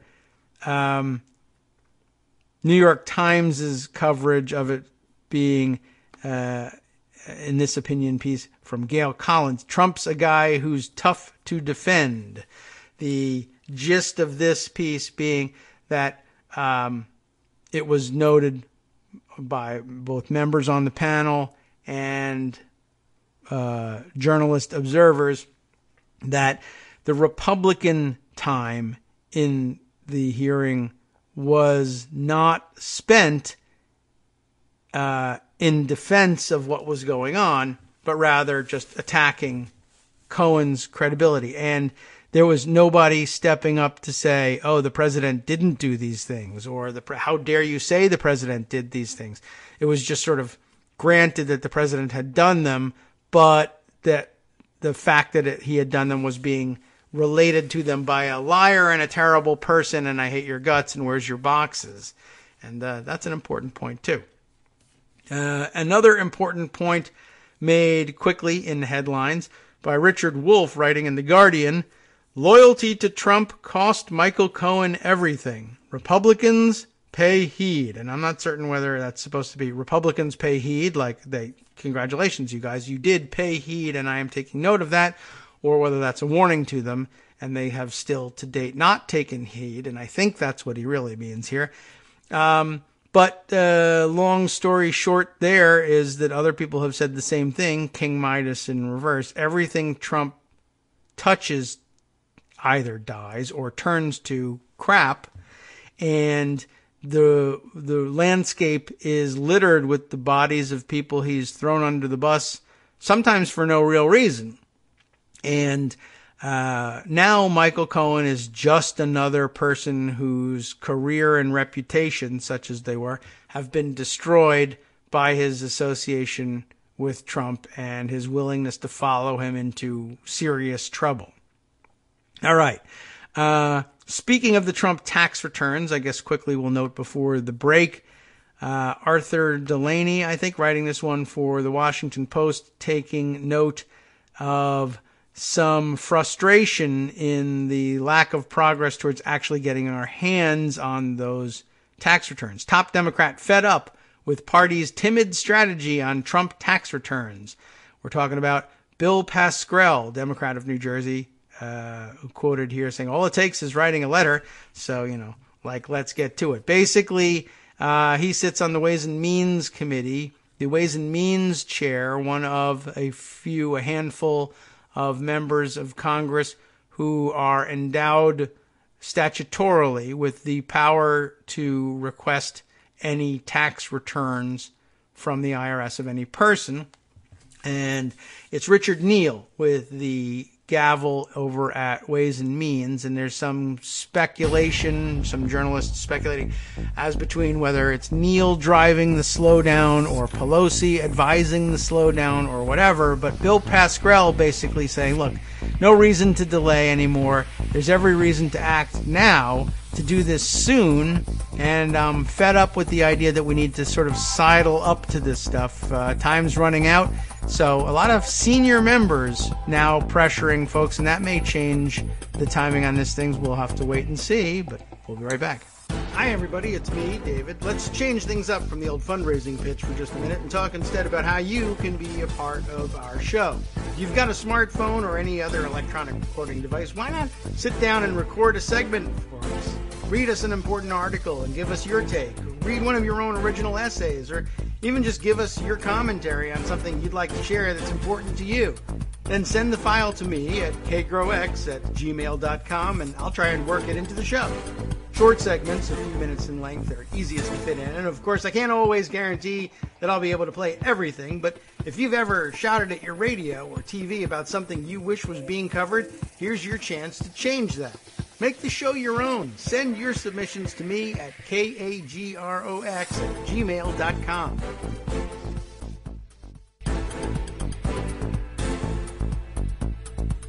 Welcome back now to the Kagro in the Morning Show here on Netroots Radio. Let's see, what do we got to catch up with here? There's a lot of time. Did you know CPAC was underway again, by the way? I thought that happened a little earlier usually. It seems like it's a little bit late this year, but there it is. They are having CPAC, and been a lot of observations made. I don't have any at the ready, of course, but a lot of observations made about, I guess, the quality and type of speakers attracted to CPAC these days, and it's sort of on this downward trend, whereas they were always scumbags of one type or another, but you used to have higher profile, more, if not dignified, but more, stately sorts of a-hole conservatives making outrageous and ridiculous speeches. And now you're down to the James O'Keefe's and Sebastian Gorka's and what's the guy's name? Jacob Wall, who's just having a hell of a week or two, and is really having his cover blown pretty consistently. But anyway, it's on. They're doing that thing, and so we should take note of that, and that might end up being maybe a little bit of a Friday story as dumb speeches get covered and transcribed by intrepid journalists, and we share the lunacy with you, perhaps tomorrow. All right, let's see. Other stories looming out there. Actually, I kind of maybe thought we would run through this Bill Pascrell story, or at least part of it, to see if there's any process angle here that might be of interest. It starts off basically like we told you. A Democrat who has led the party's push to obtain President Donald Trump's tax returns is tired of waiting. Since they took control of the House of Representatives this year, Democrats have had the power to obtain the returns of any taxpayer. And I guess that's a question mark for you. Is Donald Trump a taxpayer? Well, he's probably a tax filer at some point anyway. But they've hesitated to use it. And he says there's no reason to delay anymore. In fact, there's every reason to act now, Pascrell says. As chairman of the House Ways and Means Committee, Representative Richard Neal, Massachusetts, by the way, in case you were wondering, can ask the U.S. Treasury Department for anyone's tax information, but Neal has said moving quickly would be a mistake, and House Speaker Nancy Pelosi has backed him. Pascrell is a senior member of Ways and Means and has supported Neal's approach until now. At first, Neal said his staff was drafting the request, quote, methodically. More recently, he said he wanted to wait until the Justice Department's independent special counsel, Robert Mueller, and I like to throw both of them there. He's both independent and special. Robert Mueller finishes his investigation into whether Trump's presidential campaign colluded with the Russian government, but nobody knows when the investigation will end, and also whether there will even be a report. I am, I guess, pretty enthusiastically against the idea of committing yourself to waiting for the report, either because there might not be a report or because the report might be of a nature very different from one that would, if you're thinking there'll be this bombshell report that I cannot resist moving forward, based upon which I cannot resist moving forward, let's say, I don't know if you're going to get it. It might be a bit of a mystery. It might be a little bit opaque. I don't know exactly what Mueller thinks his task is in preparing such a report, if he's even doing that. And of course, it might not become public. And if you're looking for backup, like, oh, I can't be seen asking for his tax returns unless everybody in America knows how obvious it is that we need it, well, you might have to develop that record. That's what Alexandria Ocasio-Cortez was about yesterday. Anyway, I don't believe we should wait for the Mueller report. With all respect to the chairman, who I trust, Pascrell said. Spokespeople for Neal and Pelosi did not immediately respond to requests for comment. Trump broke, of course, decades of precedent by not disclosing his personal tax information when he ran for president. Tax returns, well, you know what they can show you. I don't need to explain that to you, but we're grateful that Arthur took the time. Trump's former personal attorney, Michael Cohen, of course, testified yesterday and said that Trump manipulated the value of his assets for advantageous tax treatment. It's probably worth it if you haven't. Listening to the exchange, it was very highly recommended. Listening to Alexandria Ocasio-Cortez's exchange with Cohen, it's very brief and matter of fact. And Cohen states simply for everybody, the reason you're going to want to see his taxes is that Trump was routinely in the habit of either inflating or understating the value of his assets depending on who he was talking to. In other words, if he's trying to get on the Forbes 400 list or whatever the number is, right? Trying to get onto a Forbes list, then my golf course properties are worth $50 billion. That's what he'll tell people. That's why I should be allowed on your list. I have $50 billion in assets. On top of that, look at this. I've got a note here from Scott who says, I might be off the air. Do you think so? It looks to me like everything is still rolling on Nicecast. Let's just, the on-air light is there. So, and hopefully we are. That's all I can say. If not, we've certainly captured it for the podcast. All right. Well, I hope everything is good.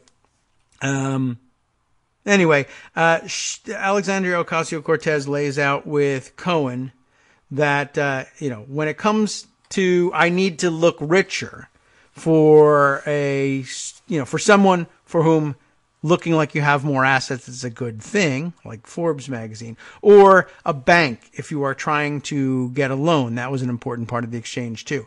That she asked and Cohen answered the question, did Donald Trump ever fraudulently overstate the value of his assets to a bank with the hopes of getting a loan from that bank? Yep, he did, and you can ask so-and-so about it.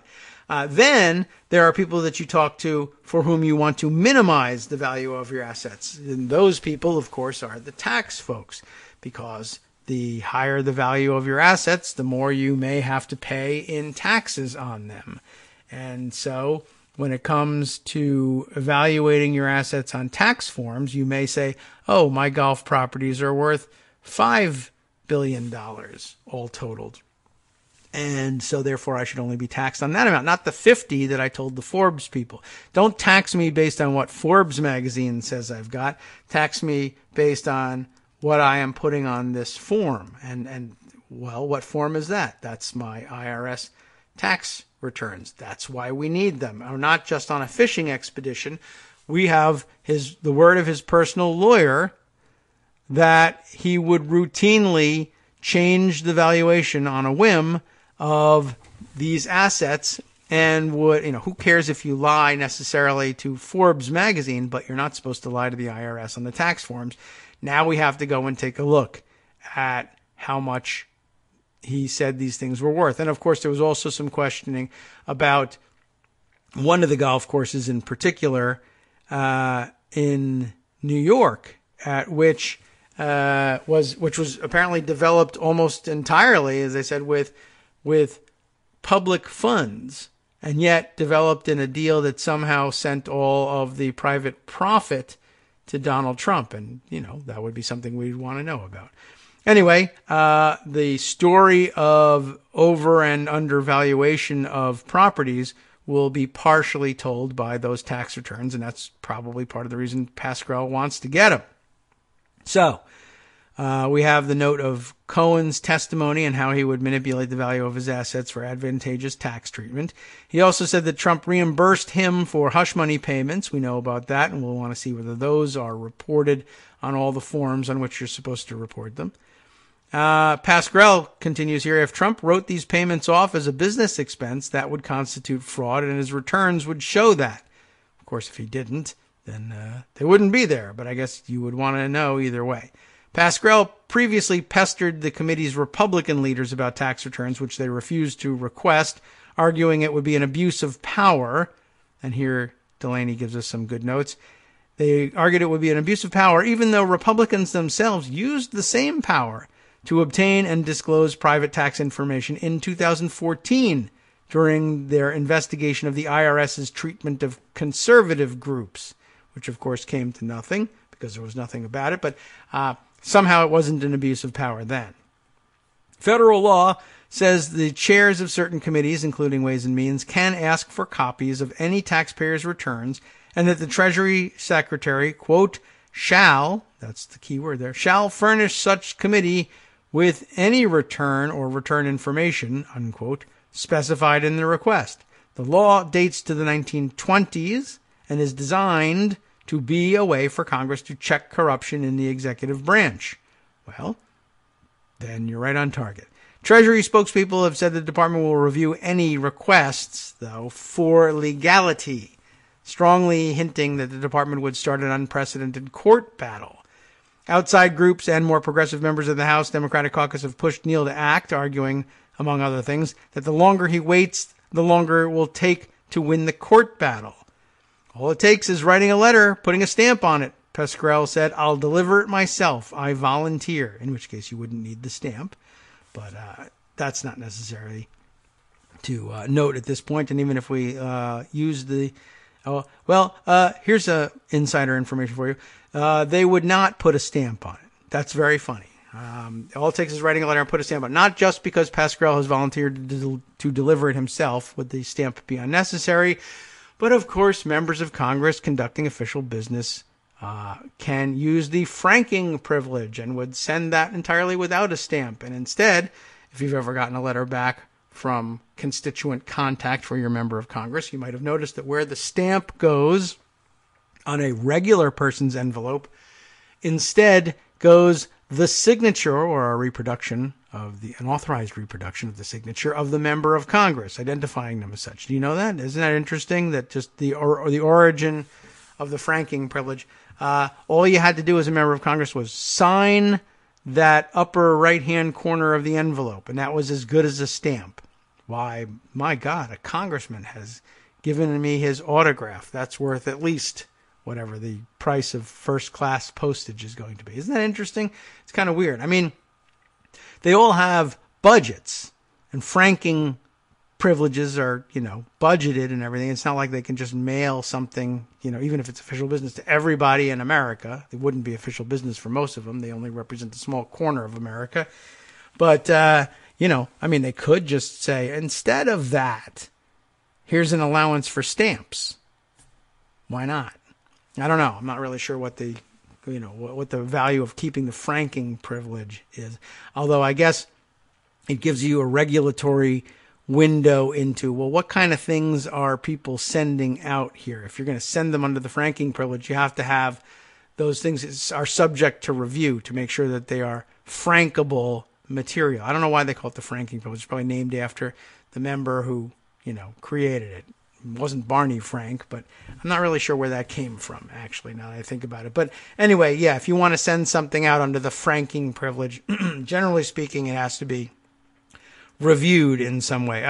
If it's mass mailing material, you have to send it to the Franking Commission and it gets reviewed. And they have all sorts of like weird parameters about this is where if you've ever gotten a constituent newsletter from a member of Congress, that's where the Franking Commission generally is, the mass mailing. And they have all kinds of like stringent requirements. Like if you refer to yourself, either first person or otherwise, refer to the member in third person, more than 8 times per page. It's like, that's a campaign piece. We're not paying for that.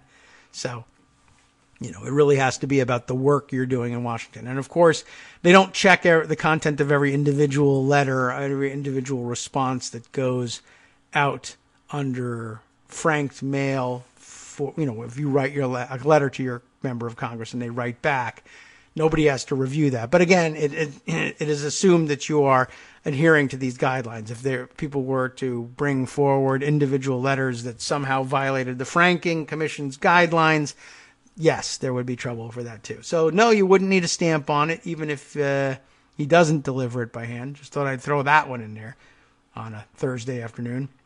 The more important, obviously, issue here is that, yes, people are anticipating a legal battle that might be entirely without serious basis in law. It's pretty well settled that the law gives the chairs of these committees the power to do this, and the Treasury is not out of bounds just by saying we will review them for legality.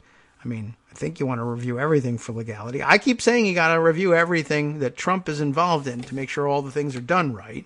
So I suppose it's okay to examine things from the other side too.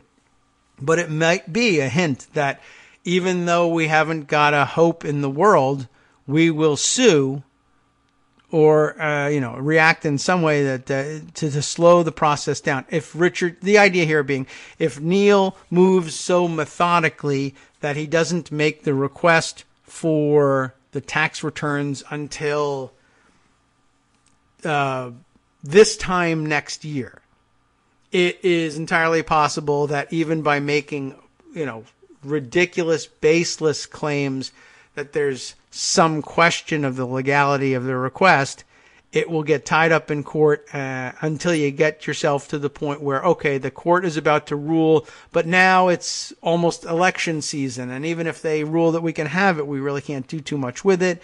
Or the courts don't want to interfere with the way the outcome of the election, all that kind of thing. The longer you wait, the more complications and the less work that Trump administration people have to do to obstruct you.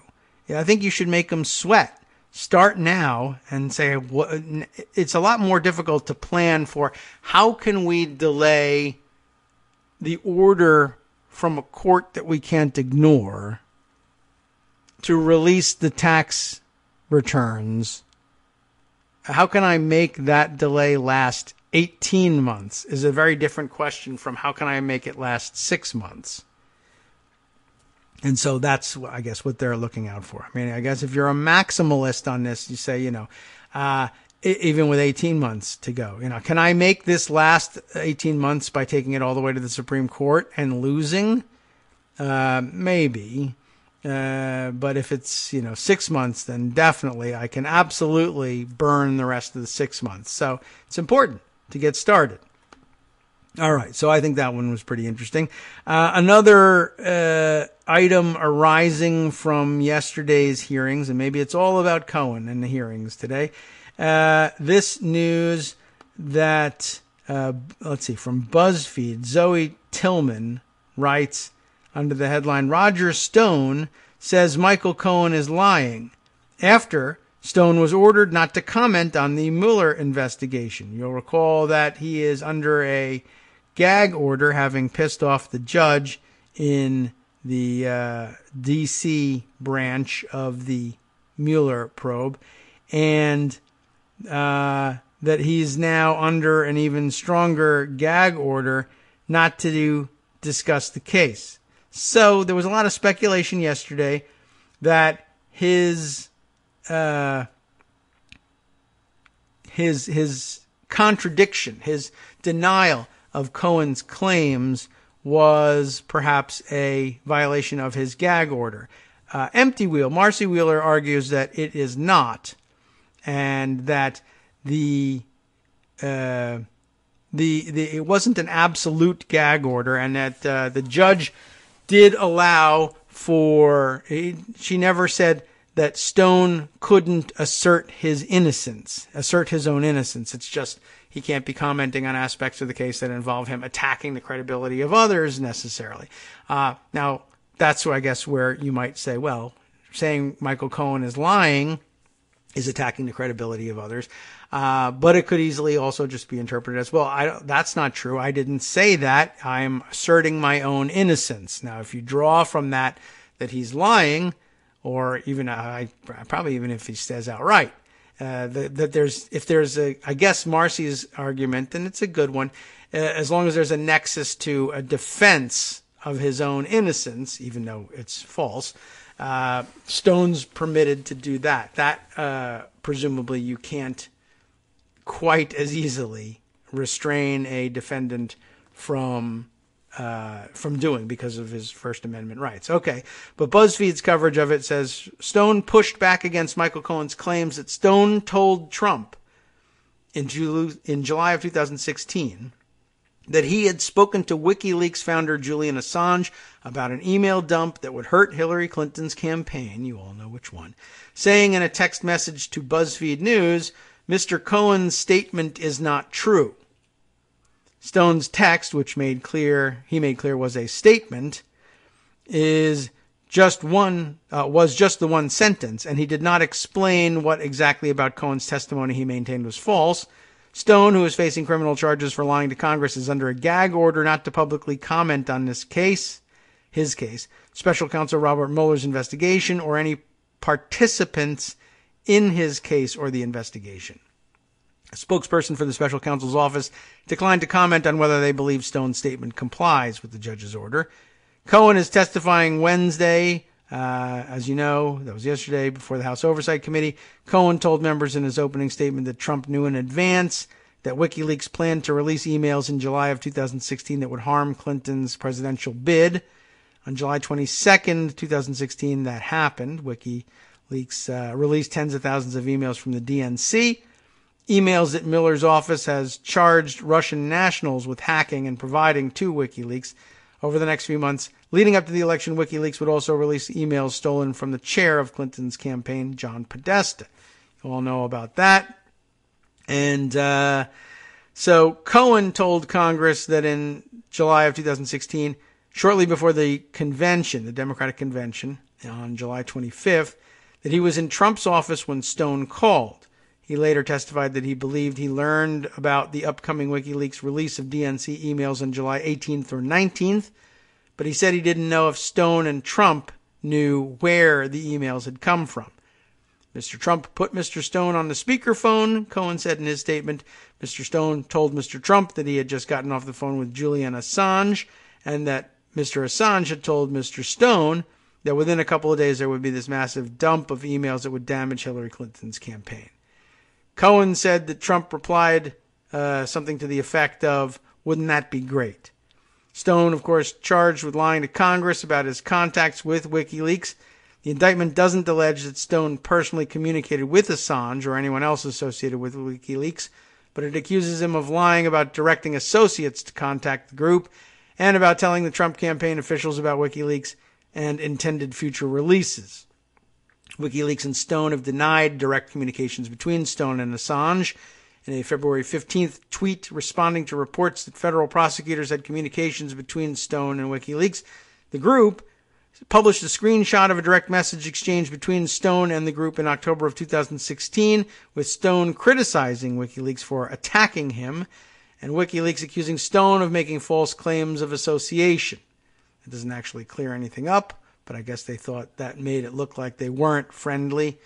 Don't know to what end there. But like I said, it's Marcy's contention, and it seems defensible, that this just does not constitute an actual breach of his gag order. And I'd be inclined to agree, although I will say the judge is justifiably in short temper with Stone, but I think she would probably prefer that if she were going to take action on the gag order, that there be a clearer violation, and this being a rather minimalist statement and arguably simply a defense of his own innocence, though it doesn't exist, he might be able to get away with that one. All right, let's move on to one or two other issues, or see what we can squeeze in before we close things out. The continuing saga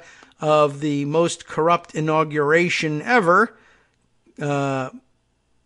continues. I already used the word, but there it is. New York Times reporting that now Washington, D.C.'s Attorney General is subpoenaing the Trump Inaugural Committee. Sharon LaFreniere and Maggie Haberman. And I don't know if she really francophile is really Franco, is really that francophilic perhaps in the pronunciation of her name. What word am I searching for here? Doesn't matter. Substance of the article says the Attorney General for the District of Columbia has subpoenaed documents from President Trump's inaugural committee, the third governmental body to delve into how the fund raised $107 million and spent it to celebrate Mr. Trump's swearing in. The latest subpoena follows similar demands for documents by federal prosecutors in Manhattan and by New Jersey's Attorney General. It cites a civil statute that governs the operation of nonprofit organizations like the Inaugural Committee. No other recent inaugural committee has generated such intense scrutiny of its finances. Typically short-lived, the committees are charged with staging balls, concerts, and black-tie dinners in the nation's capital during Inauguration Week. Mr. Trump's inaugural committee raised and spent at least twice as much as its predecessors, but it ended in acrimony amid allegations of misspent funds. Federal prosecutors are examining whether foreigners illegally contributed to events, using Americans as straw donors, a possible violation of criminal law. New Jersey authorities appear to be examining whether the committee obeyed civil statutes governing how nonprofit organizations raise funds, among other matters. By the way, it's been suggested along the way that Virginia has a case in this too, and I think it may be that the nonprofit was chartered, was registered in Virginia. Carl A. Racine, the Washington Attorney General, appears to be looking for any evidence of self-dealing. One of my favorite subjects. Under the local statute, a court can dissolve a nonprofit organization for a variety of reasons, including if a judge finds that it has misspent or squandered money. Remember, squandering, a big deal during the campaign. I don't pay taxes because you would have squandered it. According to a copy of the subpoena obtained by the New York Times, investigators are seeking to determine whether funds were wasted, mismanaged, and or improperly provided private benefit, causing the committee to exceed or abuse its authority or act contrary to its nonprofit purpose. It seeks documents showing payments to the Trump International Hotel or the Trump Organization, including any communications related to the pricing of venue rentals. The committee, which is registered as a business in the District of Columbia, that's not the nexus to Virginia there then, paid Mr. Trump's hotel $1.5 million for guest rooms, meals, and the use of a ballroom. I can't recall offhand what the nexus with Virginia was, but I do remember that it was the case. I'll look that up. The subpoena requests documents identifying what role three of Mr. Trump's adult children, Ivanka, Don Jr., and Eric, played on the committee. None of them had any official role in running the committee, which was overseen by Thomas Barrack Jr., a billionaire and friend of Mr. Trump. This all familiar to you, I'm sure. Investigators also named the Fairmount Hotel and Accor Hotels, a firm that owns the hotel's management company. The Fairmount received $1.56 million in inaugural funds for guest rooms that the Republican National Committee booked, together with rooms at other hotels before the inaugural committee was formed, former officials said. Mr. Barrack's investment firm owned less than 5% of Accor hotels and sold it in February of 2017 in a transaction planned long before the inauguration, a representative said. The subpoena seeks records of any payments to any committee official or official's business, any agreements with a vendor in which a committee official had a financial interest, and the committee's conflict of interest policies. The bulk of the Trump committee's funds came from major corporations or wealthy Republican donors. Much of the money was spent on a concert at the Lincoln Memorial, 3 inaugural balls, several candlelight dinners, and payroll. So we'll see. They've declined any further comments on the subpoenas. But Maryland's Attorney General also been pursuing a lawsuit claiming that Trump's continued involvement in his business empire violated the anti-corruption clauses of the Constitution. You know them as the emoluments clauses.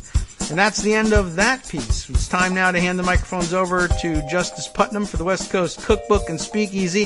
What could he possibly cover that we haven't covered today? Well, everything that didn't necessarily have anything to do with Michael Cohen. And there's a whole world of it out there, including McCrae Dowless being finally indicted From on Daily charges Coos in North Radio Carolina. On netrootsradio.com.